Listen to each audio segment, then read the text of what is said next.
Alright, so I was playing Romeo and we're all body marked, right? And I just got into the tune, saw Juliet's body, and man, I was on it. I was crying like crazy.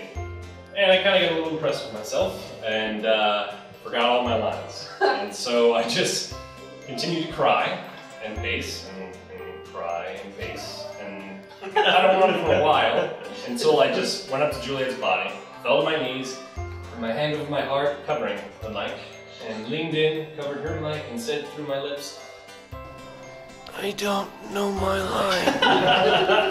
Which of course she says back to me, "What do you want me to do about it?"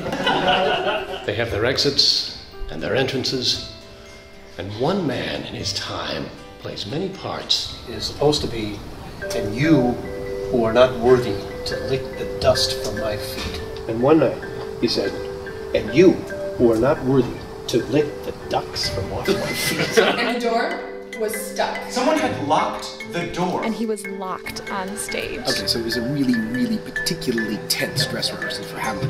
And the guy who's playing Horatio decides to lighten the mood a little bit. So when Gertrude dies at the end, and she says, "Oh, Hamlet, the drink, I am poison."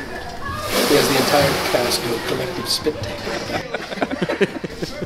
He was supposed to say the old vaudeville line, "Walk this way," and instead he said, "Walk like me." That's the stupidest thing. Walk like me. So at one point, Mercutio parries this attack with like this flipping motion. The foil flies 15 feet in the air and sticks 2 inches from the audience on the stage. And you know there's that list, you know, this way I'll throw the coverlet, that way the bolster. And he cannot remember any of them. And this was his Shakespearean improv.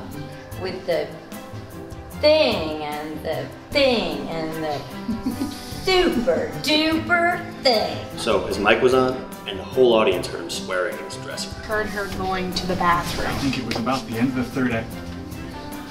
Thank you. So I'm on tour playing Hamlet.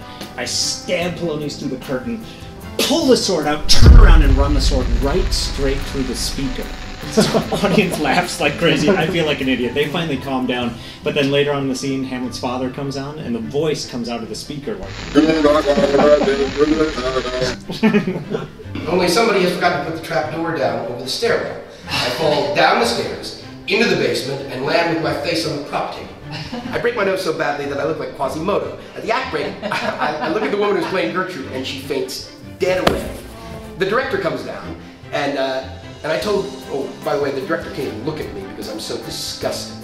And I say, "Don't worry, it's all gonna be fine. I can do the second act." So the sword broke, and the end went flying into the audience, hitting a woman in the 3rd row. So we stopped the show, but she wouldn't leave until she found out what happened in the 2nd act. And so we all had to stand around the lobby and tell her the whole story before she'd go to the emergency room. So an actor called Rob Thomas in the middle of the night. Actor calls me in the middle of the night, says his porch is on fire.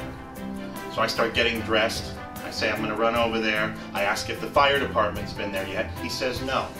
I said, "Why not?" He said, "I called you. You're the company manager."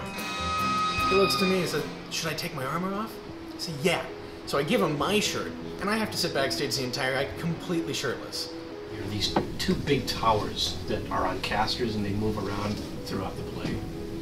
And one night the wind got so bad it blew both towers off the stage. Bam, bam. And my next line was, "There is something in the wind that we cannot get in." Remember the opening night of As You Like It? Listening to the monitor, John Daly giving the 7 Ages of Man speech. I had to go see it in person. I rushed off, I went down to the bomb, and everybody else, the entire cast and crew, was already there. Mewling and puking in the nurse's. So I meet this kid outside after a 2-show day, and he says, "I love Shakespeare plays. My big brother says I'll never understand it, but it's not that hard to understand. And when I see them, I understand other stuff even better." And I think, oh crap, now I'm never going to be able to quit this job.